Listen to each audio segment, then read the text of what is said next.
Сэтгэлдлийг сонсож санал бодлоо хуваалцахаар ирсэн сэтгүүлчдэд дүүдээ энэ өдрийн мэндийг хүргье.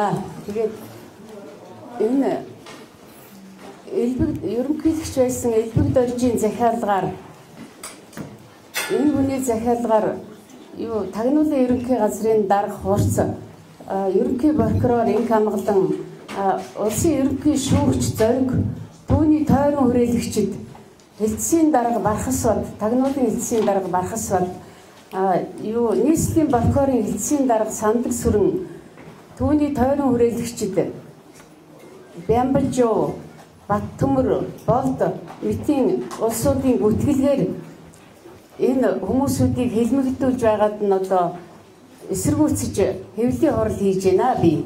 Би саяхан хүүтэйгээ ингээд уулзаад ирлээ. Тэгтэл миний хүүг одоо яаж дарамтлаж яаж зовоож ирснийг би одоо энэ сэтгэл зүрхээрээ мэдэрлээ. Эхлээд одоо миний хүүг ингээд баривчлаад аваад явсан. Авчаад одоо тусгай бэлдсэн өрөөнд хүн байлгасан. Тагнуулынхнаас хүн байлгасан. Энд бол итгэл гэдэг нэлээд биерхүү тийм хүнийг бол байлгасан байна лээ. Тэгээд тэр хүнээр одоо гүтгүүлж миний хүүг энэ хөргийг хүлээ чи. Хүлээхгүй бол гэр орондоо очихгүй шүү гэж өчнөө хоногоор дарамтлаад тэрэн дээр бол эрдэстийн гэнт хэрэгтэн тэр Улаанбаатар гэгчийг оруулж ирж үстэж гизэгдэж тэрнийг зодож нүдэж чи энэ хэрэгээ хүлээ. Чамайг жихий ч огтлоо шүү. Нүдий ч огтлно. Хоолойг чинь боон. Чи энэ хэрэгээ хүлээхгүй бол гэж зориуд одоо тагнуулынхан энэ хүнийг оруулж миний хүүг бол одоо дарамтлаж хилүүлж ирсэн байна. Тэгээд энийгээ бол хавцс тэрэг болгож хэрэг үрдүүлж байсан. За нөгөөтэйгүр одоо мансууруулах бодис хэрэглэж миний хүүг янз бүрээр хилүүлж ингэж байсан. За хоёрдугаарт нь болохоор бас үнэн хэргийг хилүүлэх тийм аппаратанд оруулж за чи энэ хэргийг хэл зоригийг хөнөөсөн бидтэй чи алсан бидтэй гэж учир битүүлгээр тэр хүнд бол зориуд хүлээлгэж байсан ийм муухай талуудтай байна. Тэгээд энэ дараагийнх нь болохоор энэ хэлтсийн дарга одоо нийслэлийн прокурорын хэлтсийн дарга сандаг сүрэн гэдэг тийм прокурор одоо нэг өрөөнд авааччихсан одоо Монголын үндэсний радио телевизээр гарсан да. Энд бол нэг өрөөнд авааччихсан одоо тэр Улаанбаатарыг оруулаад манай хүүг чи гадаа байсан шүү дээ. Улаанбаатар чи яасан? Зоригийг яаж алсан? Хэд удаа хутгалсан? Чи одоо хэл. Чимгээ хэд хутгалсан? Чи хэд хутгалсан? Хэлгээд одоо зориуд одоо хэрэг бүрдүүлж тэр өрөөнд бол байлгаж бас нэг хэргийг бүрдүүлж исэн. Тэгээд одоо энийг бол шал худлаагаар ингэж хэрэг бүрдүүлсэн. Тэгээд яллах болох дээрээсээ энэ хүмүүсүүд яаж ялсан гэвэл өстой бүр ямар ч хэрэг хийгээгүй хүнийг гэрчгүйгээр мэдээлэл аваад тэгээд одоо мэдээлэл аваад ямар ч гэрч байхгүй. Хэрвээ гэрчтэй байсан бол энэ хүн гэрчийнхээ хажууд мэдүүлэг өгнө эцтэй. Гэхдээ ямар ч гэрчгүйгээр ингээд хэрэг үрдүүлээд ингээд явчихсан. Тэгээд дараа нь яллах болох дээрээс эдгээр ялын дүгнэлт гаргах дээрээс яаж дүгнвэ гэх юм бол эхлээд бол хоёр хүн булган болох дээрээс хоёр хүнээр одоо яасан шүү дээ. Эрэгтэй эмэгтэй хоёр хүн байсан гэдгээр. Тэгтэл энэ тагнуулынхан чинь 4 хүн болгочиход одоо энэ 4 хүн зоригийг алсан. Одоо бас бичлэг хийгдсэн шүү дээ энэ чинь. Зоригийг алчхад 2 хүн буудлын руу яваад 2 хүн нөгөө тийшээгээ явсан гэж худлаа хэрэг үрдүүлээд. Одоо энэ хэлмэгдүүлж байгаа хэрэг явдал нь одоо энэ улсуудын энэ илэрч байна нэр үнэндээ гэхэд худлаа хэрэг үрдүүлчихэд явж байгаа. Тэгээд одоо шүүх хурлаас өмнө бид нэр зөндөө одоо хүсэлт тавьсан. Энэ зоригийн хэрэг дээр одоо хяналт тавьж өгөөч ээ. Одоо энэ хүн хэлбэгдүүллээ гэд манай Орхон аймагт бол 1000 орчим хүн гарын үсэг одоо өргөх бичиг их хурлын тэр ерөнхий шүүгч зоригтод одоо өгсөн байгаа. Энийг тоогоогүй. Тэгээд одоо нөгөө оюун гишүүн бас энэ хэргийг одоо юутэй хийж өгөөч ээ. Нээлттэй хийж өгөөч ээ гэж хүсэлт гаргасан. Энийг тоогоогүй. Тэгээд бас одоо энэ хэргийн хажуугаар бас нэг энэ прокурорууд гэдэг чинь одоо ямар учиртай байдаг юм бэ? Энэ бол хэргийг бол ёстой үнэнчээр одоо тунгаан бодож энэ хүн хэлмэгдүүлчих гэхээс одоо айж ингэж баймаар юм. Тэгтэл энэ прокурорууд бол үнэхээр энэ хүмүүсүүдийг бүтгэж ингэж хэрэгт хийж байна гэдгийг би албан ёсоор хэлмээр байна. энэ дээр одоо хэрэг хаачихсан гэж энэ хамгаалан прокурор одоо юу гэж хэлээд байгаа юм бэ? Хүн хэлмэгдүүлчихэд хийгээгүй хэргийг хийсэн болгочход ингэж хэлмэгдүүлдэг гэж хүн хэлдэг. Ийм одоо ерөнхий прокурор байдаг юм уу? Би энэ дээр өмнөдөө гэхэд эсэргүүцэл үзүүлж байна. Яагаад гэвэл миний хүү ерөөсөө ямар ч хэрэг хийгээгүй ингээд хэлсээр 3 жил 3 сар одоо энэ чанга дэглэнтэй ойрхон ингээд ял идгээд байж байна. Тэгтэл энэний цаана одоо ар гэр эхнэр хүүхэд одоо бүр сүнж штэ. Бид бүхэн бүгдээрээ бол одоо хичнээн их хэцүү байдалтай байгааг ерөөсөө энэ ард түмэн мэдж байгаа штэ. Тэгээд юу ерөнхийлөгчд өчтөчнөө өргөдөл өгчгээд байна. Тэгтэл ерөнхийлөгч маань энэ миний өргөдөл захидлыг авдаг ч юм уу авдаггүй ч юм уу мэдэхгүй наадах улсууд нь өгдөг ч юм уу юм уу ерөөсөө хариу мариу ирэхгүй байна. Тэгээ би одоо энэ юу ч хийгээгүй энэ хүүгээ одоо гаргамаар байна. Ямар ч хэлсэн миний хүү бол ямар ч юм хийгээгүй одоо хуулийн дагуу энэ хүүг шийдэж өгөхгүй бол би өөр одоо ямар байдаг газарт нь хандаад л одоо ингээд явж явах байх гэж би бодож байна. Тэгээд эцэцгэхэд миний хүүг одоо янз бүрээр үзэж хэлмэгдүүлж тэр дарамт марамт үзүүлэх юм бол би энэ тагнуулынхан одоо шүүх прокурортай л эргээд ярих байх шүү гэдгийг одоо хатуу сануулъя. Тэрнээс гадна юу яаж байгаа? Тэр гэр бүлийн 4 хүнийг шатаасан гэдээ бас нэг хэрэг нэмчээд байгаа. Энэ 4 хүнийг шатаасан биш л дээ. Тагнуулынхан одоо тэр захиргааны утаснаас болоод тэр 4 хүнтэй айл шатсан байлээ. Тэрийг тагнуулынхан айлшиж юу 10 жилийн дараагаар гэрт нь очиод энэ Содон даржаа чимгээ Улаанбаатар нар танай гэрийг шатаасан шүү гэж хэлээд тэр улсуудыг бол бас өөмөлсөн тал байгаа. Энэ дээр тэр улсын юу ерөнхий прокурорын ахлагч юу Улаанбаатар гэдэг те орлогч Улаанбаатар гэдэг хүн бол их хурлын энэ дээрээс одоо хэнэгчгүй ичгчгүй хийж байгаа юм да. Зоргийг нас барснаас хойш юу 8 жилийн дараагаар тэр айл шатахад тэр айлын бол юу зоргийг алснаас хойш мөрөө олохын тулд энэ улсууд тэр айлыг шатаасан гэж удлаа хэлжсэн. Тэр нь бол тэр зоргийг нас барснаас хойш 8 жилийн дараа шатсан айлыг тэгж хүртэл худлаа ярьж ингэж хэлүүлдүүлж байгаа. Бас тэгээд энэ прокуроруудад их учир байдаг юм аа. Энэ улсууд энэ тагнуулынхантай хэрэг үрдүүлчихэд тэгээд өөрсдөө авчиад ялдарчаар суучдаг. Жишээлх юм бол энэ Сандагсүрэн прокурор, Бачаргал прокурор эдгээр тэр байцаагчтайгаа хэрэг үрдүүлээд одоо 2-3 жил явлаа да. Тэгээ хэрэг үрдүүлчихэд өөрсдөө одоо ялдарчаар суучдаг. Тэгээд 25 жил гээд ялдаад байдаг. Энэ одоо тийм үнний магадлал байхгүй болохоор би энэ прокуроруудад итгэх арга байхгүй байна. Тэгээд одоо энийг бол бас энэ улсуудад дуулгая гэж бодсоо.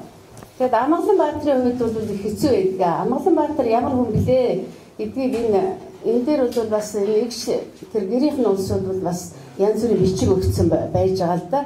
Энэ хүн чинь одоо гэр орон байхгүй тэгээд хүн бүтгээд л одоо тэгээд явж идэг. Улаанбаатар бол одоо энэ улсуудыг бүтгээд Улаанбаатарын үгээр л энэ хүнийг ялчихсан шүү дээ. Энэ чинь тагнуулын газрыг л одоо өөрийнх нь жинхэнэ хүн болсон хүн энэ Улаанбаатар гэдэг хүн явж байгаа. Улаанбаатарыг одоо бол эдгээр хайрах чинь байхгүй юун дээр явж штэ. Одоо ялчихсан гэдэг үгэлт гаргаад ингээд 25 жил 20 жилгээд манай хүүтэй адилхан ялсан. Энэ чинь бол хэрэгж авчиад байгаа. Түрүүнд 25 жилийн ялд авчихад тэгээд одоо дараагийн юун дээр болохоор бас л 25 жил.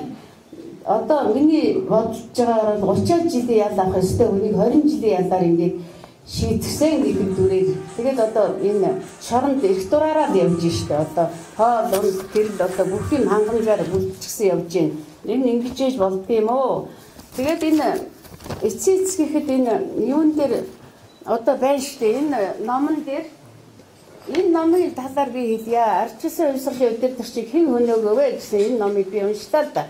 Тэгэхэд бол одоо энэ номон дээр яасан бэ гэвэл зоргийг хөнөөчгöd юу яасан одоо цагдаагийн газрын дарга мөрөн бай та одоо энэ дээр үгээ хэлсэн чинь дээр баг шүү.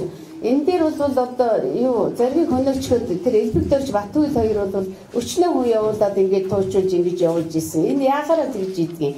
Энэ улсууд хэрэг заяа зоргийн энэ албыг олохын тулд энэ дээр хүн явуулахгүй байх хэрэгтэй. Яагаад мөрөө болж ингэж явуулсан юм бэ гэдгийг танаас бас хэлүүлээрэй. Энэ дээр бас зөндөө хүмүүсүүд энэ зоргийн албахын талаар тэгээ Жамин Сингэ, Базаргүр, Батсүх эднэргээд зөндөө сайхан урандаа нар Энэ яагаад зоригийг ингэж авчихваа? Энийг одоо ерөөсөө юу яая?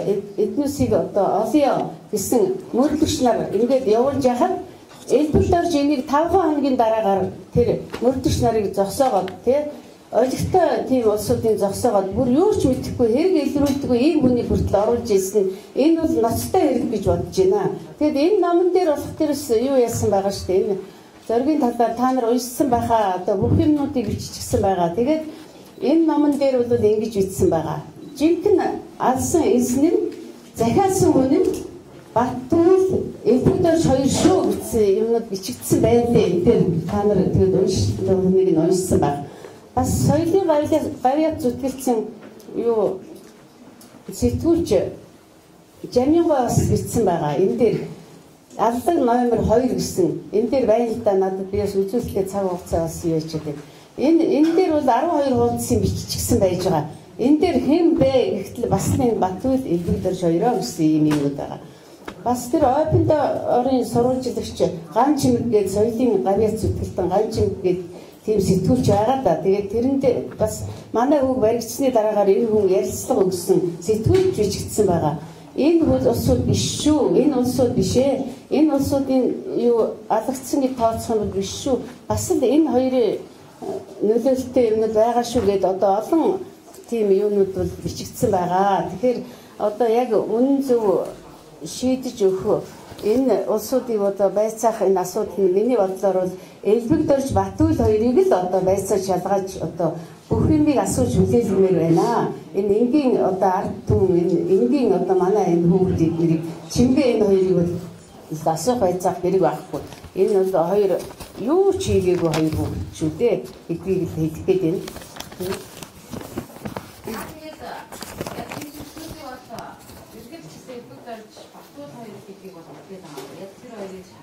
Тэгж байна. Би тэр хоёрыг шалгаач. Жинхэнэ эцэст нь энэ хэлж байна. Өөрөөр хэлбэл энэ тагнуулынхан юу бокорынхан шүүхийнхэн чинь ерөөсөө элбэгдэрчийн талын хүмүүсүүд байгаа шүү дээ гэдгийг би шуудхан хэлчихье.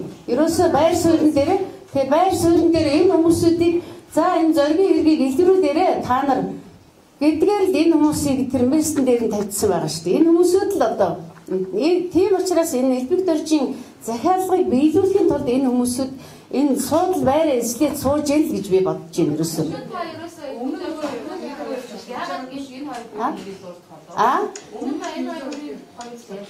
Би энэ хоёр хүнийг одоо энэ тагнуул бокорынхныг араач ингэж хувилдахгүй байх гэж бодож ийсэн.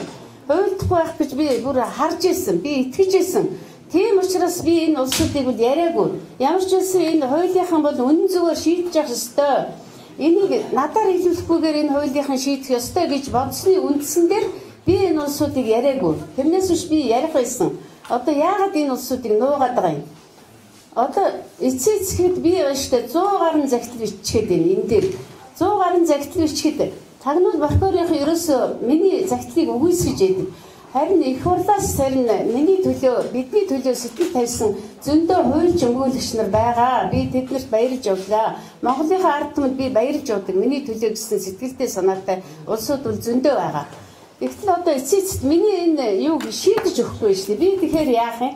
Шийдэхгүй шүү дээ. Одоо буруу гүтгээд миний үг хэлсдүүлээд одоо 3 жил 3 сар одоо ингээд чанга дэлэнтэй хориход ингээд суулгачаад идэх чи юу гэсэн үг юм бэ? Тэгэхээр би зөндөө хандсан. Энэ улсууд мэдгүй. Би энэ хүний чи олцоход байна. Энэ хүний төлөө та явсны хэрэг байхгүй гэд надад одоо энэ зөндөө загтал байна. Би одоо энд өчнөө загтлуудын энэ хариу ингээд ирсэн байгаа да. Одоо энэ хариунууд одоо ирсэн байж дээ. Би өчнөө загтлууд ирэхэд надад бол олигтой хариу ерөөсөө ирдэггүй. Танаа хүүхдийг шалгаж байна. Танаа хүүхэд мөн одоо ийм л маягаар л ирдэг. Тэгэхээр би эднийг хадгалаад байж байна. Тэгээ одоо ерөөсөө энэ хүүгээ юу яахын тулд би одоо энэ юу бичлээд одоо энэ зоригт гэдэг хүнд өчнөө одоо хатастай ийм 100,000 гаруй хүний гар үсгтэй энэ загтлуудыг би бичсэн. Энийг одоо ерөөсөө нээлттэй хийж өгөөч гэж одоо бичээд байгаа байхгүй. Тэгтэл нээлттэй хийсэн чинь байхгүй энэ дээр ингээд байж байна. Одоо энэ юу зоригийн одоо оюун юу энэ нээлттэй хийж өгвөл энэ хуралд орноо. Нээлттэй хийж өгөхгүй бол хуралд орохгүй гэд одоо хурал мурлаа хаяад явж исэн. Тэгээд тэрнээс гадна одоо бас эдгээр чинь өчтөвчнөөр одоо гүтгэж байгаа шүү дээ. Гал түмрийн ноцсон жингээд гарцсан байж хахад энэ ноцсон жишээ энэ хэдэн хүн шатаасан гэсэн ийм юмнууд энэ тагнууд прокурорын бас тэгж бичсэн байгаа. Улаанбаатарын тодорхойлт байж байна. Энэ хүн бол ямар ч одоо тэжээх тийм юм байхгүй шоронгоор явж идэг юм хөө гэд энэ гансүрэн гэдэг эгч нь энэ тодорхойлт өгсөн байж байгаа. Одоо энэ тагнуулынхан болох дээрс нөгөө шүүх хурлыг ингэж хийдэг штеп. Гэрч авлаа гэд гэрчтэй боллоо гэд хийчихдэг. Энэ худлаа гэрч байдаг. Яагаад үг гэх юм бол эдгээр чи юу хийж байгаа? Гудамжнаас хүн авчиад одоо мөнгө хэрэгтэй улсууд одоо байна. Тэгэхээр чамд хэдэн төгрөг өгье гэд гэрчээр авчдаг. Жишээлбэл манай хүүг сая юу яахад нь гэрчилсэн штеп. Гэрчлээд нэг хүн орж гэрчиж байгаа юм. Тэгтээ байна штеп. Энэ хүн мөн гэд ингээд заачиж байгаа. Тэгтээ зурган дээрээ болохоор өөр хүн заагаад идэг. Тэгээд одоо манай хүүгийн нэг гар нь ингээд юу яасан байхгүй мухар байхгүй. Тэгсэн чинь ёстой 18 жилийн урд энэ хүний гар нь яг юм байсан гэж одоо худлаа хийж байгаа штеп. Тэгэхэд миний хүү бол юу 1998 онд биш ээ 2005 онд миний хүү хараа датлан дээрээс ингээд гар хуруугаа артсан хүний хүртэл тэгж гүтгэж мөрдөж тэгж одоо хийж яадаг ийм хуулийн байгууллага гэж байдаг юм уу? Энэ оюун гишүүн бас л одоо нээлттэй хийж өгөөч гэд ингээд өгсөн байгаа. Тий. Тэгээд энэ өмгөөлөгч тэр оюун чимэг гээд манай Эрдэнэтийн өмгөөлөгч энэ хүнийг тагнуулын газрынхан 10 удаа очиход нь уулзуулаагүй.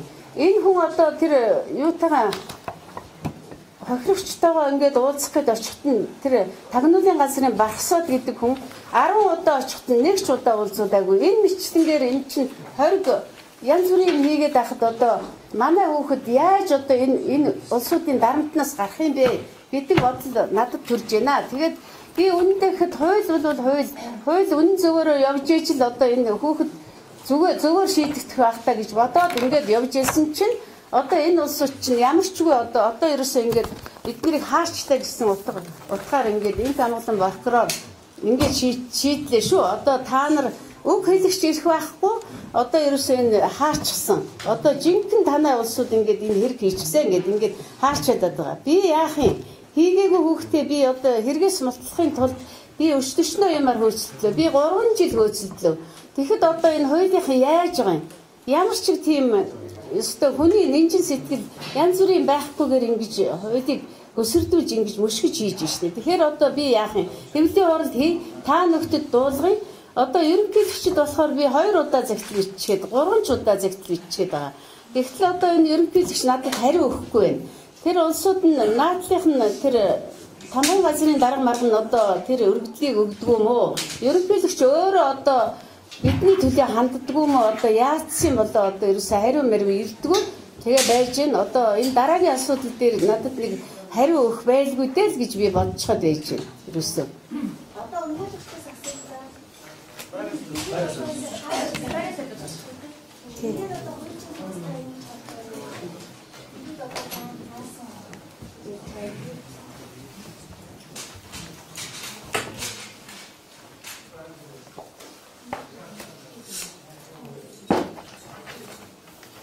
За сайн бацхан уу. Та хүрэлцээсэн та бүхэнд баярлалаа. За өнөөдрийн дэсний өчлөгийг энэ төрний юм зэтгэлтэн историк асны их холбогдоод шалгалтад хоригдсон байгаа содон даржаагийн ээж болон чимгээгийн нөхрийг гэсэн болгож одоо амжаага ирээгүй юм шиг байна. Завзмаагаа хэвлэлийн байгууллага хийж мэдээлэл дээрэн гэсэн учраас өмгөөлөгчийн хувьд бас ирсэн юм аа. Тэгээ энэ юутай холбогддог гэвэл сая сэтгүүлч асууж байна. Энэ хэрэг 20 жил өнгөрж байгаа.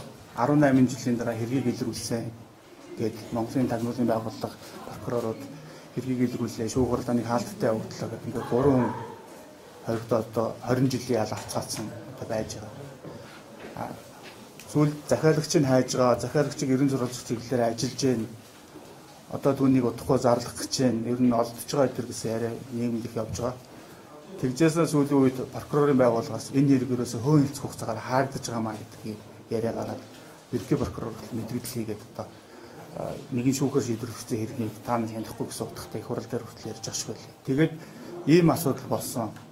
За тэгээ энд зарим хүмүүс энэ хэвэн хугацаа хаагдах болоогүй, энийг хаана гэж байхгүй гэж үзэл бодлоо илэрхийлж байгаа, эсэргүүцэж байгаа хүмүүс их хурлын гишүүд хүмүүс хүртэл байгаа. Одоо жишээ нь манай нийгэмд байгаа хууль зүйн дотоод иргэн сайд нэмд орж байгаа Барцаамдан гишүүн, одоо Болд гишүүн, Хууль зүйн байнгын хорооны Улаанбаатар гишүүд нар энэ бол хаагдах ёстой хэрэг биш ээ. Харин энэ зоригийн хэргийг нийтлэх төр хороо байгуулна их хурл дээр одоо захиалагчийн олон гурван хүмүүс байдаг юм бол эдгээрийг суллах асуудал явагдана гэсэн юм байдалтай яригдаад явж байгаа. Тэгэхээр хуулийн дээрээс би хууль хугацаа дуусаагүй шүү гэж ингэж явж байгаа. Хууль зүйн тусалцаа үзүүлж байгаагаа хүрээд за би энэ хэрэг шийдэгдээд өнгөрцөн байсан юм байлээ. Шийдэгдээд өнгөрчих төр маш хэцүү. Одоо үннийг олохт бол прокурор өмгөөлөгч хоёр зэрэг явж байгаа үн хэлмэгдэж байгаа бол өмгөөлөгч дундаас нь олж авч байгаа хэлмэгдүүлэлтийг зогсоож болдог. Энэ хэрэг чинь хаалттай гэж явсаар байгаа.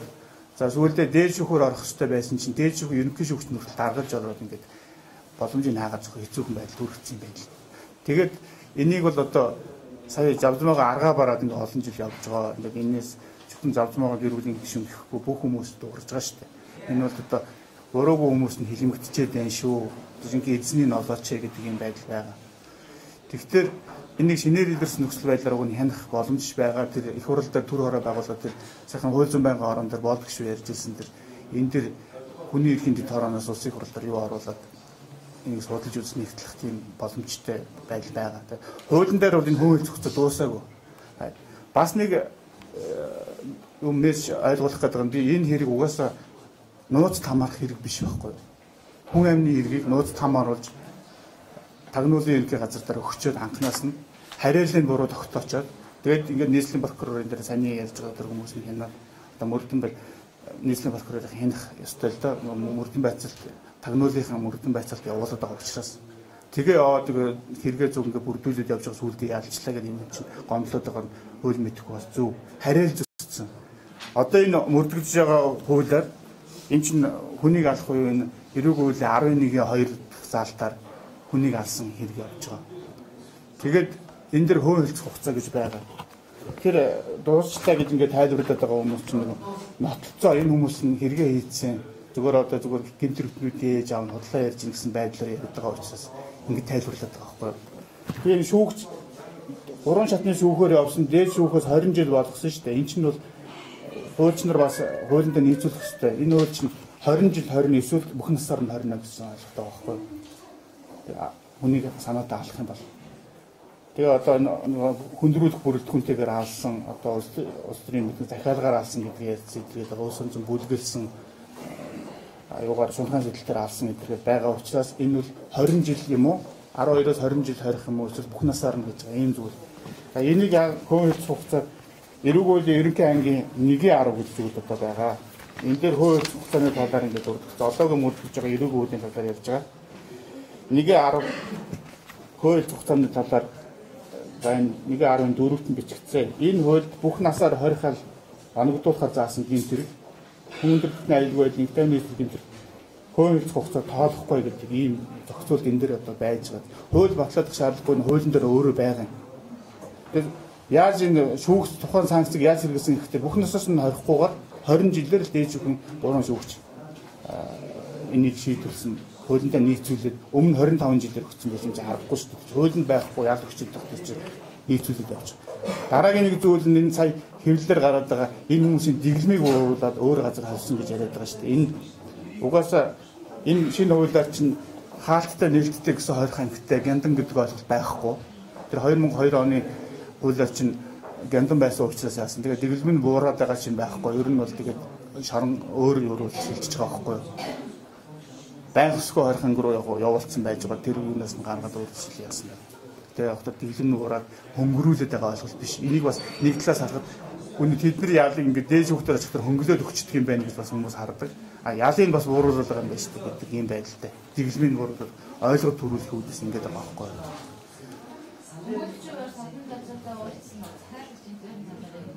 Энэ өмгөөлөгчийн хувьд уулзсан энэ хэний ээлжих нэрэд байгаа асуудлууд бас энэ нэг цаг хугацаа богино гэдэг юм уу энэ дээр ярихдаг яг гол юм ярихгүй. Тэр хүн бол хичнээн дарамтнд юунд байж байгаад ямар мэдрэлэг өгөөд нэг хэрэг толбогдчихва гэдгээ одоо бол ярьж байгаа. Тэгээ би тэр хүнтэй бас уулзсан. Сая ярихдаггүй байна л да тэрнээс хүнлэг бос 9 шидийн соронд болдог айхтар юмнууд болоод өнгөрсөн байна. Тэгээ энэ дээр чинь албаар нэг юм байгаад байгаа шүү дээ. Гэвч энэ хүмүүс болохдоо нийгэм та нар ч гэсэн одоо сэтгүүлсэн танаас ч гэсэн тэр ганц гэрч гэдэг үнийг яагаад оруулахгүй байна. Эсвэл ялагдаад байгаа нэг хүн байгаад байгаа. Тэрийг яагаад оруулаагүй юм бэ гэдэг байгаа шүү дээ. Тэгээ миний харж байгаагаар энийг бол хуулиндаа тэгээд бодлогоор энийг тэгээд тах шүү. Гэвч хүн сэжигтнээр татаад булганы сэжигтнээр татаад ингээ 20-од одоо тэр Төв аймгийн мөрөнд хэдэн жил хорсон шүү дээ. Тэгээ гараад ихтэй гэвч болох боломжгүй болчихсон. Тэгээ дараа нь гинтхэн байжсна тэр булганчин суулраад Батуул гэдэг хүн яригадаад яллагчдаар татсан байна гэдэг ингээд яриадсэн шүү дээ. Тэгээ Батуул ч одоо дахиад энэ дэр гэрчлэх тэр бас л тэр авдээсэн гэрч гэж яриад гэрч биш болчихж байгаа байхгүй.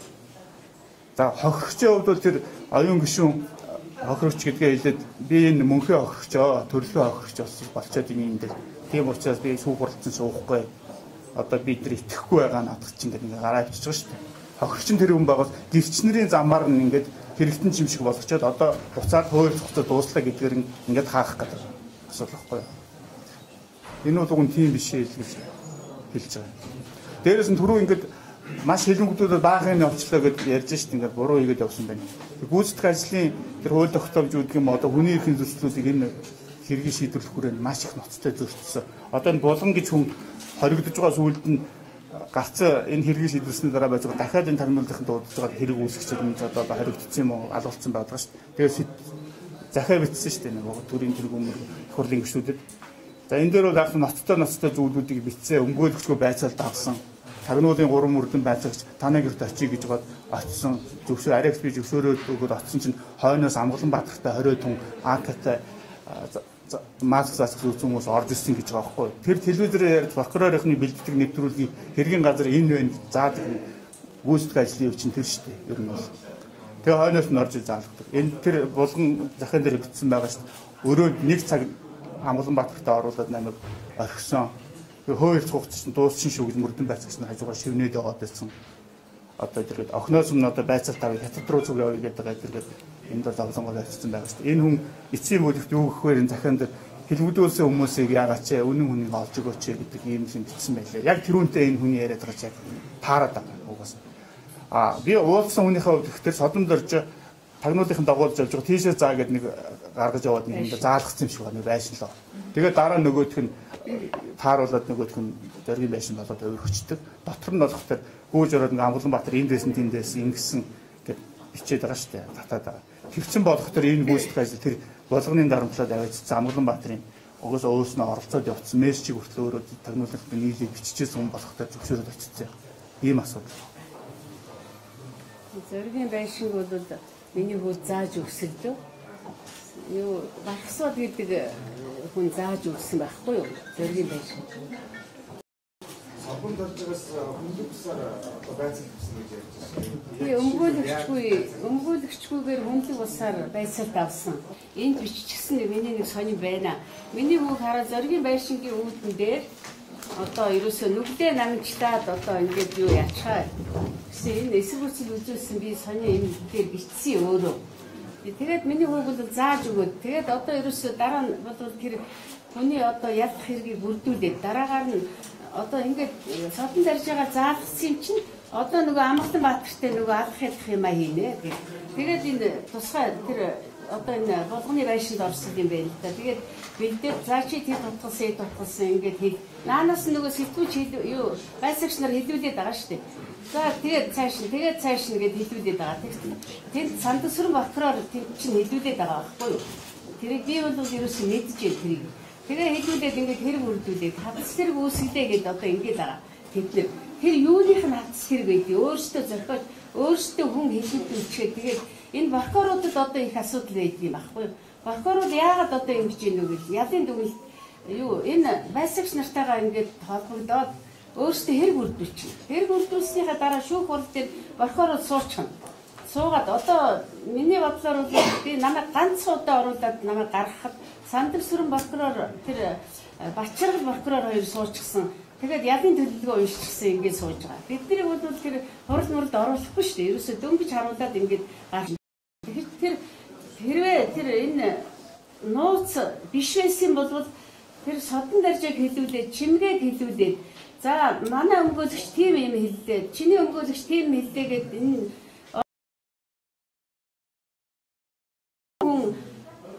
суучаад за 25 жил 20 жил гээд алгасхаад ингээд одоо хэлбэлдүүлээд байгаа учир шалтгаан нь одоо хэцүү байна. Үндэ хэд энэ бокорууд бол ерөөсөө доотлосоо энэ дээдлээ хүртэл одоо ингээд бүр бүгдээрээ энд хуйлдсан зохион байгуулалттай. Одоо ийм ажиллагаа хийж байгаад би үндэ хэд энэ хуулийн нэг нэр өстой харамсаж байна нэр. Үндэ одоо би энэ улсуудаас одоо шаардж байна. Одоо миний хүүг гаргаа. Миний хүүг одоо гарга. Ерөөсөө би бол шаардж байна. Би юу ч хийгээгүй хүүгийнхээ төлөө би 3 жил явж байна. Би даалгаварчсан хөө. Тэгвэл би энэ хүүгээ гаргамаар байна. Хүүгээ гаргамаар байна. Ерөнхийлөгчд 3 өндөрлөгт би хэлмээр байна. Ерөнхийлөгчд хэлмээр байна. Их хурлын дарагт хэлмээр байна. Ерөнхий сайдад хэлмээр байна. Энэ улсууд яагаад ингэж энэ орон даяар улс орон даяар байтгаа гадаадын улсуудад энэ мэдэгдсэн энэ хэцүү энэ асуудлыг энэ 3 төрийн өндөрлөг яагаад чимээгүй суугаад байдгийг би одоо гайхаж байна. Одоо нэг шийдэж өгөх байлгүй дээ. Тэгээд намайг одоо энэ хурал ном хийдэг гэж миний хүүг хэрвээ дарамтлах юм бол одоо энэ хуулийн байгууллага одоо энэ юунаас ихтэй одоо тагнуулын газрынх нь би одоо ер нь хүүгийнхаа янз бүр болох юм бол эднэрээс 51 гэж би хэлье ерөөсөө. Одоо би надад өөр хэлэх юм тайс юм юу надад хизээч олдохгүй. Би одоо энэ бүхэл юмнуудаа хэлдэг. Харин энэ хоёр хүнийг шалгал гэж би хэлмээр байна. Энэ Элбэгдорж Батүйл хоёр яагаад мөрөө банддгийг. Тэгвэл зоргийг хөнөөцсөн үед тэр 70-80 хүн явуулж явах энэ хоёр ямар шаардлага байсан юм? Тийм биз дээ. Зүгээр энэ цагдаагийнхан оруулаад тэр чи хаалттай ингэж хийх ёстой байл. Энэ хоёр хүн ямар учраас тэр хэргийг багссан юм бэ?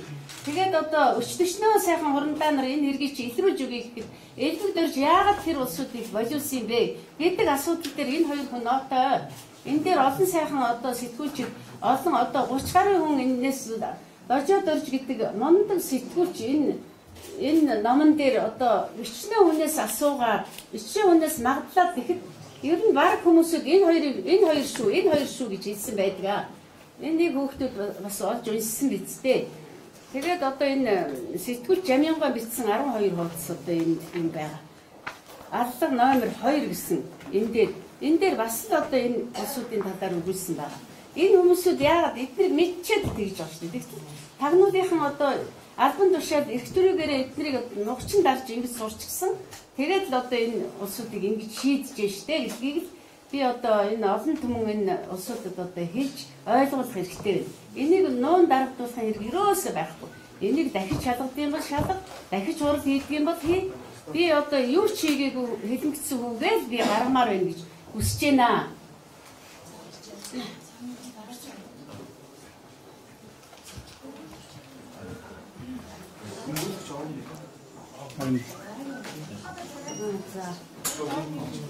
Кээ байна бэ?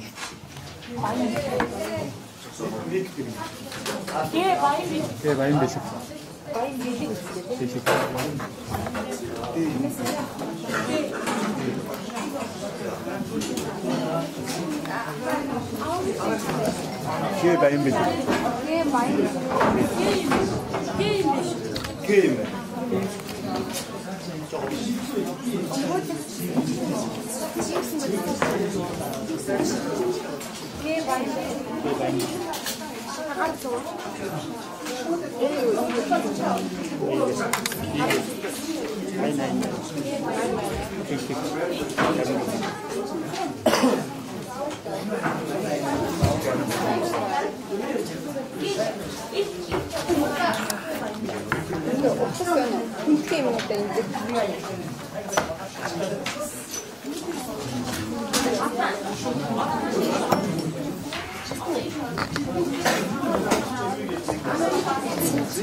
Арангаан гэдэг бизнесийн холбооны төсөл дээр багтаасан.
За сайн байцгаана уу?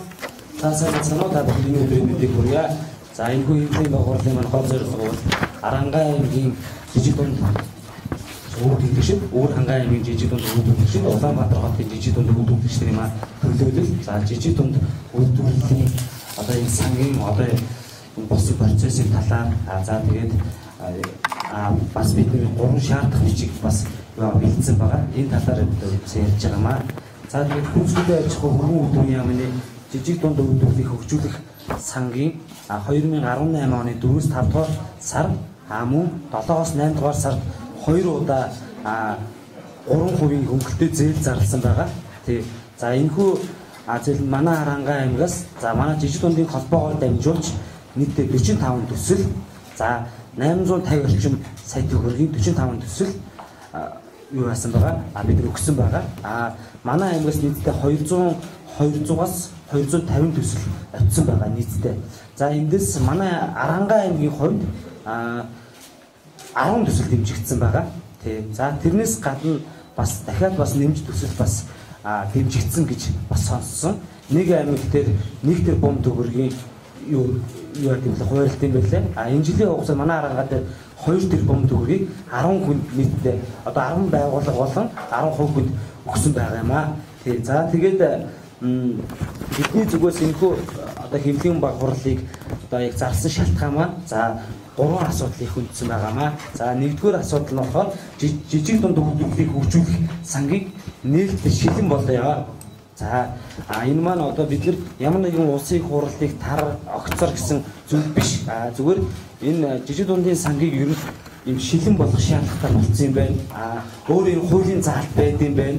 Өөр хуулийн заалт за шилэн дансны хууль за энэ бүхэн байд юм байна. Та бүхэн бас сонирхоод үзвэл жижиг дундын сангийн үн дээр ямар нэгэн мэдээлэл байхгүй одоо яг тийм шилэн дансны талаар одоо ямар мэдээлэл байхгүй байгаа. Тэгэхээр шилэн дансны мэдээлэл одоо шилэн нээлттэй болгооч. 2018 оны 11-р сарын 19-ний 17 цагийн одоо хооронд одоо өөрийнхөө вебсайтаар болон мэдээлэл хүргээч гэж хүсэж байгаамаа. За хоёрдугаарт нь жижиг дунд үйлдвэрлэлийг сангийн хөнгөлтэй зээлийг одоо дахин шударга нээлттэй хяналттай тийм ихэд одоо тэгж хиймээр байна. За нийгэмд одоо маш олон таагүй мэдээллүүд одоо гарч байгаа. Гэхдээ энэ зүйл маань жижиг дунд үйлдвэрлэгчид биднэрт энэхүү зээл нь маш хэрэгтэй чухал тийм зээл байгаа. Тий. За үүний ачаар олон үйлдвэрлэлүүд хөгжих бүрэн боломжтой. Улсдаа олон татвар бас өгөх боломжтой. Манай улсын бас нэлээдгүй бас одоо хувийг одоо татвараа бас өгөх бүрэн боломжтой байгаа. Тэгэхээр энэ зүйлийг энэ одоо нийгэмд болж байгаа шуумаар дахиндуулна жижиг дундын төсөл маань одоо дахин зарлагдаж дахин нээлттэй шударга болоосоо гэж хүсэж байгаамаа. Тэгэхээр энэ байгаа. За 3 дугаарт нь болохоор жижиг дунд үйлдвэрлэгчнэр болон мэргэжлийн холбоо төрийн бус байгууллагыг биднэртэй нэгдэж жижиг дунд үйлдвэрлэлийг хөгжүүлэх сангийг одоо хянах тийм хөдөлгөөн маягаар одоо гаргамаар байна. Ингэснээр бид нэр одоо одоо яг төвийн бус байгууллагууд нэгдэж энэ том сангийг хэрэгтэй хүнд нь өгдөг тим системийг бий болгох гэсэн хүсэлтэйгээр энэхүү байгууллага хийж байгаамаа. За тэгээд манай бас Дангаа аймгийн бас нэг үйлдвэрлэгч тавсны хичээн бас одоо яг яриг сонсъё. Тав жаргал нэрийг болчихлээ. Тэгээ за.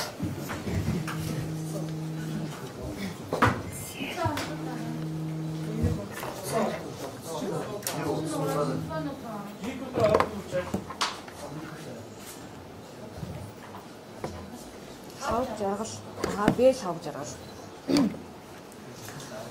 За та бүхэндээ энэ өдрийн мэндийг хүргэе. За тэгээд бид бол үнэхээр одоо нөгөө орон нутгатаа үйлдвэр эхэлж байгаа. За тэгээд жижиг дундын одоо энэ санд юугаа өгдөг, төслөө хөргүүлдэг. За тэгэнгүүт бид нарыг яад гэхээр ямар нэгэн байдлаар одоо юу гэдгийг те 2 удаа өгтөл за одоо таны төсөл чинь одоо шалгуурыг хангахгүй байна ч гэдэг юм уу те ямар нэгэн байдлаар ингэж буцаадаг. За тэгэхээр бид нар юу гэж үзэж юм гэхээр энэ зорилтод бүлэгтээ яг үнэхээр хүрэхгүй байна тий. Тэгэхээр энэ мянган одоо нөгөө 21 аймагт одоо үйлдвэр эрхэлж байгаа энэ мянган хүмүүсийг төлөөлж байгаагаа хувьд юу гэж хэлэх гээд байна гэхээр зорилтод бүлэгтээ шудраг хүргмээр байна. Бидний хүсэл мөрөөдөл тийм үү хөдөлмөрийн ингэж одоо юу гэдгийг те талгардуулж ингэж одоо юу гэдгийг хийж бүтээх хүсэл эрмэлзлийн маань ингэж одоо тий битгий мохоогооч хүрэх ёстой зорилтод бүлэгтээ энэ одоо сангийнхаа одоо мөнгийг тий зөв хуваарлмаар байна. Нэгдүгээр хоёрдугаарт нь болохоор бас шилэн болгоё гэдэг шаардлагыг бид нар одоо хөргүүлж ин гэсэн шүү дээ. Тэгэхээр бол энэ бол ил тод байгаасай тийм ээ. Гадуур бол одоо сошиалч гэдэг юм уу юу гэдэг ингээд энэ талаар маш олон асуудал яриад ингээд хүмүүс шуугж байна. Гэвчээд бид нар яг одоо бодит амьдрал дээр бодит байдал дээр бид нар яг одоо өөрсдөө үйлдвэр эрхэлж байгаа тийм хүмүүсийн үед бидний одоо өгж байгаа төслийг буцаахтаа болохоор ерөөсөө л нэг 2-3 хүн тий айгүй хөөрхөн юм байдлаар албан бичиг хөрвүүлцдэг. Тэгээ энэ нь болохоор яг юу гэж ойлгож байна гэхээр бид нарт зорилтод бүлэгтээ ерөөсөө очиж үйлчлэхгүй байна тий. Тэгэхээр энийг одоо шилэн болгоснороо одоо юу гэдэг ажлын байр нэмэгдүүлэх одоо юу гэдэг орон нутгийг хөгжүүлэх тийм ээ. Энэ болгонд бол маш өндөр ач холбогдолтой энэ сангийн зээлийг яг зөв бодтой одоо юу гэдэг зорилтод бүлэгтээ хүргээчээ гэж шаардаад байгаа тийм.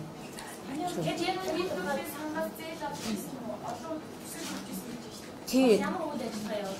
Би болохоор Архангай аймаг Цагаан эдэний үйлдвэр эрхэлдэг. За тэгээд 2 удаа төслөө бол хөргүүлсэн энэ жижиг дундыг хөгжүүлэх санд хөргүүлсэн байгаа. За тэгэнгүүт яах вэ гэхээр таны одоо төсөл чинь юу гэдгийг те барьцаан өрнгийн шаардлага ч гэдэг юм уу ерөнхийдөө бол одоо хөрөхгүй байна ч гэдэг юм уу эсвэл одоо нэг бичиг баримтын шаардлага хангахгүй байна ч гэдэг юм уу те ямар нэгэн одоо дутуугүй ч гэдэг юм уу нэг юм өчүүхэн шалтгаанаар ингэж одоо зүгээр альбан мэдэгдэн л тэгж ярьж байгаа. Цаанаа бид нар одоо юу болж байгааг тийм ээ үнэхээр одоо яг тэр одоо А76 70 тоо тушаал нь ямар шалгуураар магадгүй те шалгадгийг бид нар мэдэхгүй байгаа байхгүй те. Тэгэхээр баг үздэггүй юм шиг надад бол миний бүр ихтгэл алдарч те магадгүй үздэггүй юм шиг санагдаж байгаа байхгүй те. Би одоо ингээд маш олон материал бүрдүүлээд цаг хугацаа мөнгө те тэрэнд урсч идэг тэгэнгүүт тэрийг магадгүй одоо шалгадаг хэсгийг нь би эргэлзээтэй болж байгаа байхгүй. Яагаад миний төсөл шалгуурын дагуу те ингээд бүх одоо материал бүрдүүлэх ёстой юм бүрдүүлчдэг. Яагаад хасагдваа тийм ээ. Тэгээд ил тод одоо ямар нэгэн байдлаар юу гэдгийг одоо яг ийм шалгуурыг ч юм уу хангаагүй гэсэн тийм байдгүй. Нийтэд нь ингээд хүмүүсийнхаа нэрийг бичээл одоо энэ төслүүд энэ удаад дэмжигдэх боломжгүй л гэсэн ийм хариу ирээд байдаг тий. Тэгэхээр бол бид нар үнэхээр одоо юу гэдгийг хийж бүтээх энэ залуучуудын бие биш ганцхан биш тийм үү. 21 аймагт энэ өчнөө олон хүсэл мөрөөдөлтэй хийж бүтээх гэсэн сэтгэлтэй ийм залуучууд байгаа. Тэгээд бүгд өнөөдөр яаж юм гэхээр банкны өндөр хүүтэй зээл би ч гэсэн ялгаагүй банкны өндөр хүүтэй зээл төлөөл ингээл тий үйлдвэрлэлээ зогсоохын тулд үйл ажиллагаагаа хэвийн явуулахын тулд ингээ явж байгаа. Тэгэхээр бол 3% зээл 24 сарын 24% зээл хоёрын хооронд асар их зөрүү байгаа. Тэгэхээр энэ олон залуучууд яаж юм гэхээр энийг авах юм бол ажлын байр нэмэгдэж гин өөрийн хүсэж мөрөөдөж байгаа зүйлээ хийж гин тэгээд экспортод гаргах ч юм уу одоо юу гэдгийг те энэ эх орны хөгжилд үнэхээр хувь нэмэр оруулахаар маш олон ажлыг хийх боломжтой ийм залуучуудын одоо хүсэл мөрөөдлийг битгий ингэж нухчин дараач. Тэгээд зорилтод бүлэгтээ үнэхээр хүргээч. Тэгээд нэгдүгээрт нь энэ асуудал одоо маш шаардлагатай бид нар хугацаа заагаад шаардлага өргүүлж байгаа. Тийм болохоор энийг одоо дахин зарлаач. Үнэхээр тэр хүмүүс нь одоо юу гэдгийг тэр гишүүний хүүхдч байдаг юм уу, юу ч гэдэг одоо ингэж авсан буцааж түлж ийн гэдэг ингэж одоо гадуур шуугаад байгаа шүү дээ. Тэгэхээр тэр нь яг үний юм уу, худлаа юм уу бид нар бас мэдэхгүй тийм үү. Тэгэхээр яг л бодиттой биднэрт хариулт өгөөч. Энэ гурван шаардлагын маань хариултыг яг бодиттой болгож ингэж өгөөч. Тэгээд би бас олон хүмүүсийг төлөөж байгаагийнхаа хувьд бол бидний хүсэл мөрөөдлийг хийх бүтээх гэсэн олон залуучуудын хүсэл мөрөөдлийг та нар битгий ингэж нухчин дараач тий. Тэгээд зорилтод бүлэгдээ хүргээ.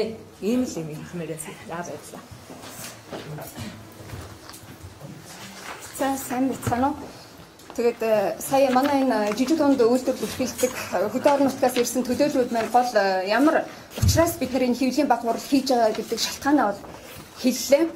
Тэгээд бас нэмж хэлэхэд хамгийн гол нь одоо яг нөгөө бодит жишээн дээр бид нар ярих хэрэгтэй юм байна. Өнөөдөр Архангай аймгийн одоо энэ жижиг дунд үйлдвэрлэлийг дэмжих төрийн бус байгууллагаар яг дамжиж 45 төсөл одоо энэ зээл хүссэн байгаа. Нийт энэ 45 төслийн нийт нэг аймгийн штэ 45 төсөл нь ердөө 850 сая төгрөг хүссэн байгаа байхгүй юу? 45-аа нийлээд. Тэгвэл энэ 45 төсөл нь нийт шинээр шүү. Шинээр 300-аас за бүр 500 хүртэл ажлын байрыг нэмэх ийм боломж байсан. Нэмж штэ.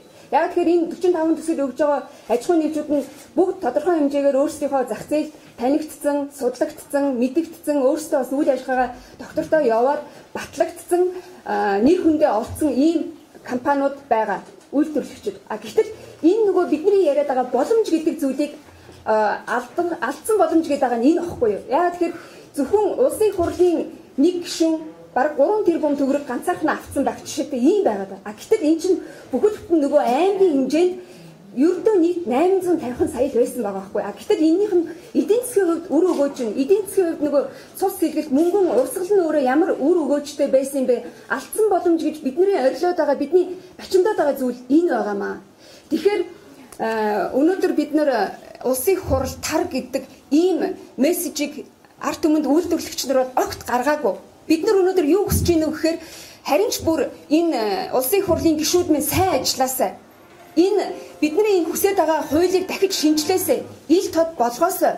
Бид нар ердөө шудраг ясал хүсэж байгаамаа. Бид нар үйлдвэрлэлд эрхэлж байгаа хүмүүс янз бүрийн тэр улс төрийн ямар нэгэн засаглалын огт падгүй. Бидэнд энэ ерөөсөө сонирхдаггүй учраас шудраг хэлэхэд улс төрийн төрчдийн тоглоом болохыг хүсэхгүй байна. Ийм болохоор одоо нөгөө жижиг дунд үйлдвэрлэлийн сантай асуудал холбогдсон, нэр холбогдсон энэ 9 их хурлын гишүүнд бас энэ хэвлэлийн баг хурлыг баг хурлаараа ийм одоо юу гэдгийг шаардлага өргүүлж байгаа. Би энийг товчхон уншаад өгч байна.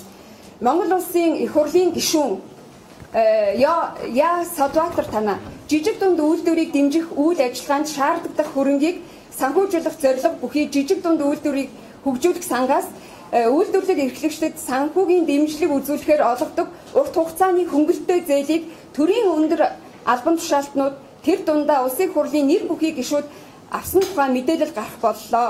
Тухайлбал улсын хурлын гишүүн Я Садбаатар нь өөрийн болон гэр бүлийн гишүүд хамаарал бүхий этгээдүүдийнхээ эзэмшдэг хувийн компаниудын нэрээр жижиг дунд үйлдвэрийг хөгжүүлэх сангаас их хэмжээний зээл авчээ. Жижиг дунд үйлдвэрийг хөгжүүлэх сан нь үйлдвэр эрхлэгчдэд шаардлагатай санхүүгийн их үүсвэрийг төвлөрүүлэн хөнгөлөлтөө нөхцөл бүхий зээл олгож тэднийг дэмжих замаар эдийн засагт жижиг дунд үйлдвэрийн эзлэх байр суурийг бэхжүүлэх, ажлын байрыг нэмэгдүүлэх зорилготойгоор үйл ажиллагаа явуулдаг. Жижиг дунд үйлдвэрлэл эрхлэх шаардлага хангасан компаниудад тус сангаас зээл авах боломжтой боловч улсын их хурлын гишүүд албан тушаалаа ашиглан давуу байдал бий болгож эрх хэдлэх ёсгүй бөгөөд улсын их хурлын гишүүн нь улсын их хурлын 2009 оны 34-р тогтоолоор баталсан Монгол улсын их хурлын гишүүний ёс зүйн дүрмийн 2-р зүйлийн 2.1-ийн 6, 2.1-ийн 7-д заасан байдаг. Нийтийн албанд нийтийн болон хувийн ашиг сонирхлыг зохицуулах, ашиг сонирхлын зөрчлөөс урьдчилан сэргийлэх тухай хууль болон улсын их хурлын гишүүний ёс зүйн дүрмийн 3-р зүйлийн 3.1-ийн 3 дахь хэсэг зааснаар улсын их хурлын гишүүн нь албан тушаалын байдлаа гэр бүлийнхээ болон хувийн санхүүгийн байдлыг дээшлүүлэхэд ашиглахгүй байх ёс зүйн үүргийг хүлээдэг.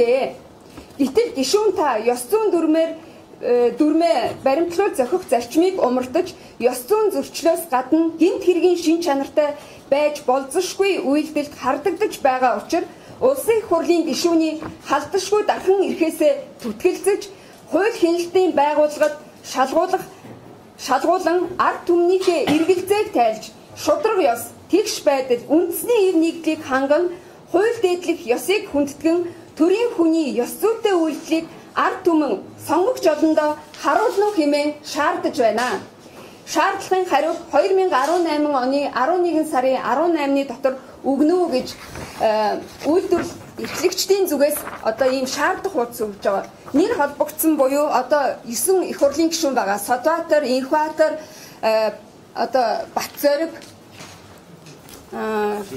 Ж2, Батнасан, Ундармаа, Солтаан, за тэгээд Боловсруулах, Учрал гээд 9 их хурлын гишүүндээ өөрсдөө хариуцлагаа хүлээж төрийн хүний ёс зүй гэж ямар байх ёстой юм. Өнөөдрийн энэ ард түмнээ талцуулаад, ард түмнээ одоо маргалдуулаад ийм одоо юу гэдэг юм бэ нөгөө ийм асуудал бүү үүсгэж. Яагаад тэгэхээр хэрвээ энэ даанжирх юм бол улсын их хурл тар гэдэг ийм айхтар улс төрийн тоглолт явах болзошгүй учраас бидэнд улс одоо юу гэдэг их хурл тархаасаа илүүтэйгээр бидний энэ асуудлыг шийдэж өгсөн нь бидэнд илүү ашигтай юм а. Бидэнд буюу Монголын ард түмэнд жижиг дунд үйлдвэрлэл эрхлэгчид хамгийн их ашигтай хувилбар нь энэ учраас нэгд бидний одоо ард түмнийхээ гомдлыг тайлж нөгөөтэйгөр хэрвээ та буруугүй хэрвээ таныг хэн нэгэн гүтгэн доромжилж байгаа бол нэрээ одоо цагаатгах энэ боломжийг бид олохыг хүсээд одоо ийм шаардлага өргүүлж байгаа. Нэг хоёрт тэр бахархлын өдөр Монгол улсынхаа прокурор инх хамгаалангаар бахархах сэтгэл төрлөө. Одоо итгэл үнэмшлээ алдсан байсан олон хүнд төрд бас ийм жудагтай, ийм ёс зүйтэй төрийн албан хаагч байгаа гэдэгт бас чин итгэл одоо үнэмшил өгсөн учраас энэ прокурорын байгууллагыг ажиллах, прокурорын байгууллага хууль ёсныхын дагуу ажиллах энэ боломжийг нь манай улсын их хурл бас тавьж өгөх ёстой байх. Тийм учраас одоо энэ бидний хүргэж байгаа шаардлага бол нэг шилэн болох ёстой юм а. Энэ жижиг дунд үйлдвэрлэлийн сан бүгдэд нээлттэй болох ёстой, шилэн болох ёстой, хүрдэг хүндээ хүрэх ёстой. Энэ нь өөрөө буцаан иргэн төлөлтөнд ямар байгаа юм бэ гэдгийг харуулах ёстой. Нөгөөтэйгөр хамгийн хохирогчтой хэрэг жижиг дунд үйлдвэрлэлийн сангийн энэ хэрэг байгаамаа. Өнөөдөр бидэнтэй хамт их төвшин гэдэг бас үйлдвэрлэгч эмэгтэй ирсэн байгаа. Энэ хүн за би товчхон явж байна. Жижиг дунд үйлдвэрлэлийн санд 10% буюу яг өнөөдөр дундын санд байршуул гэж 18 сая төгрөг. За 15 сая төгрөг байршуулсан. Үүнийхээ хурдан байршуулахын тэр өдрөө байршуул гэж маш яралтайгаар өдрийн 2% хүүтэй штэ. Тамнэ ийм мөнгө аваад бүтэн 3 сар тэнд байршуулаад нөгөө 18 сая төгрөгөө зөвхөн хүнд нь 39 сая төгрөг. Дээр нь өөрийнхөө 2 өрөө байрыг алдчихад ингээд явж байгаа эмэгтэй өнөөдөр бас зөвхөн нэг хохирогчийг бид нар энд бодтойгоор оруулж ирсэн байгаа. Тэгэхээр энэ бол маш олон хүний гомдолтой хэрэг байна. Тэгэхээр одоо инх төвшнгөө бас энэ юунд өөрөө тайлбар хийхийг нь асууж байна.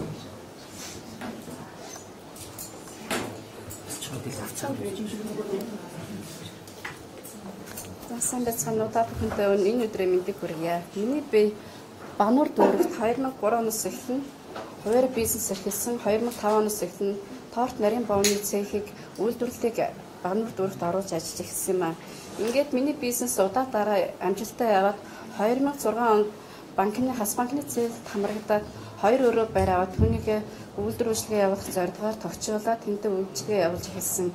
Ингээд 2008, 9, 10 онуудад би удаа дараа жижиг дундын хөнгөлтэй зээлд хамрагдахад төсөл өгсөн боловч 2008-9 онд таны төсөл батлагдаагүй барьцаа хөрөнгө хангахгүй байна гэсэн утгаар татгалцсан хариу авч ирсэн. 2010 онд төсөл өгөхөд Улаанбаатар нийслэлийн засаг даргын тамгын газрын худалдаа үйлчилгээний хэлтсэн жижиг дунд үйлдвэрлэлийн зээлийг хариуцсан мэргэжилтэн Улаанбаатар гэдэг хүн орон нутагт очиод төсөл өгсөн иргэд аж ахуйн нэгжийн удирдах хүмүүстэй уулзаад газар дээр нь ажлын талбартаа танилцаа очсон. Ингээд энэ дагуу манай ажлын талбар дээр очиж танилцаад таны бизнес бол дэмжигдэх боломжтой юм байна.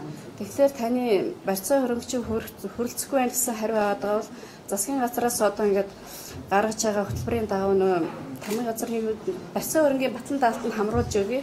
Та тэгээд төслөө өгчих. Тэгээд хамгийн гол нь ингээд тамгын газраас ингээд дэмжлэгээр гарчсан төслүүд ингээд буцаагаад мөнгөө төлдөггүй юм эрсдэл гардаг учраас дундын дансан та яг энэ хүсэж байгаа зээлийнхээ 10% тэнцэх мөнгийг өнөө маргаашийн дотор одоо яг тэр чинь 10 оны 4 сарын 7-ны 8 өнгөрч хаад манай ажил дээр очсон. Тэгээд 8 гэхэд мөнгөнд дундын дансанд байшуулгээд дансны дугаар өгсөн. Тэгээд уг мөнгөний яг яаралтай тун яаралтай байсан болохоор би өөрөө банкны зээл авсан байсан. Надад бол ийм богино хугацаанд мөнгө олох айгүй боломж явахгүйсэн учраас хүмүүсээс эхний ээж нь 1.5-аас өдрийн 2% хүүтэн мөнгийг 7-аас 14 хоногийн хугацаатай би зээлсэн. Үүнийгээ би Улаанбаатарт хэлсэн байхгүй юу? Хэдийн хугацаанд энд бүтгийм бэ? Би айгүй эрсдэлтэй юм хийж эхлэе гэхэд таны хамгийн удаандаа 14 хоногийн дотор бүтнэ гэсэн байхгүй юу? Тэгэхээр айгүй тооцоо эрсдэл бодоод тооцоо бодонгуудаа би хүмүүсүүдээс аваад тухайн үедээ нөө зээл маань гэж таны зээл батлагдсан. Одоо санхүүж төлөөч гэсэн утгаар явсараагаад 8 сарын 3-ны өдөр хамгийн сүүлд энэ хүн маань өөрөө хил даваад алга болсон юм байр гэдэг хүн.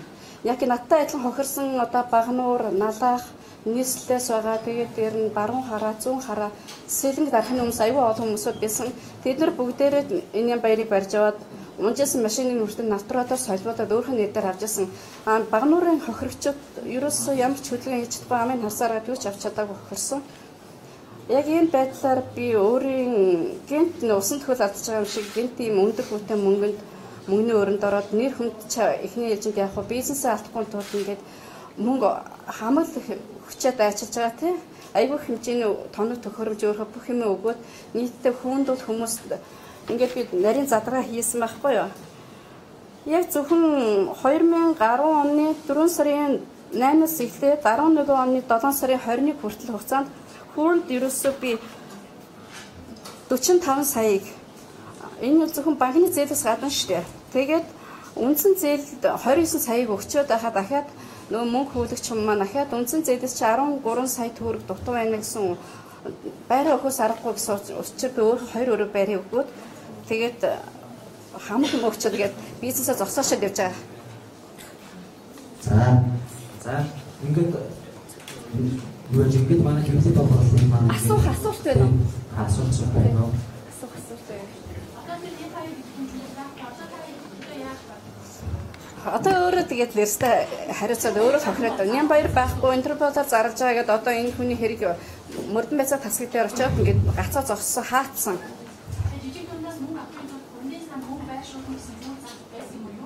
Угт тэгээд хамгийн гол нь найч өгсөн юм нэгсэн байхгүй юу? Урд нь ингээд тамгын газраас дэмжлэгтэйгээр зээл авсан хүмүүс мөнгөө төлөхгүй ингээд алга болчдөг учраас одоо юм эрсдлээс хамгаалж одоо ийм хийж байгаамаа дундын дансанд 10% тэмцэх хэмжээний мөнгө өг гэсэн баг. Тийгэргээд одоо энэ тэгсэн чи энэ өсөн данс нь штэ хаа хамаагүй юм дамжин бүрийн ундаг гэсэн хүний данс байсан байхгүй юу?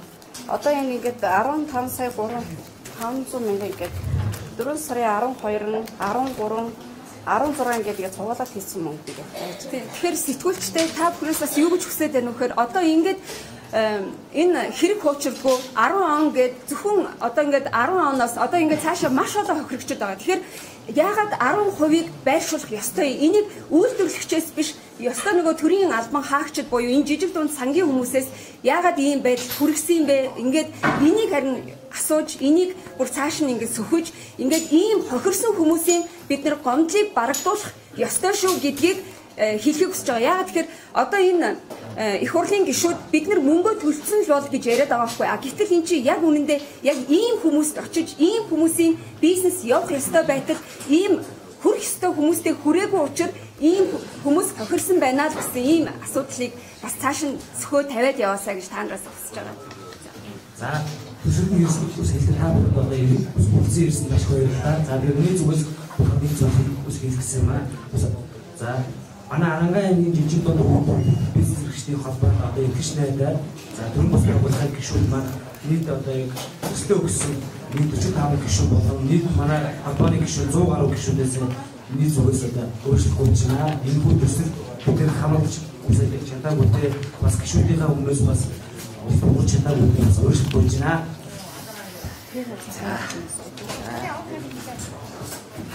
Улсын үеийн гишүүд өөрснөө зээл авчаад тэгээд өөрчлөлт хийж бид тэгвэл гишүүдийнхээ зүйлийг бүтээж чадаагүй бас өөрчлөлт хийж байна.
누구야? 나 거기 갔었어.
Видите?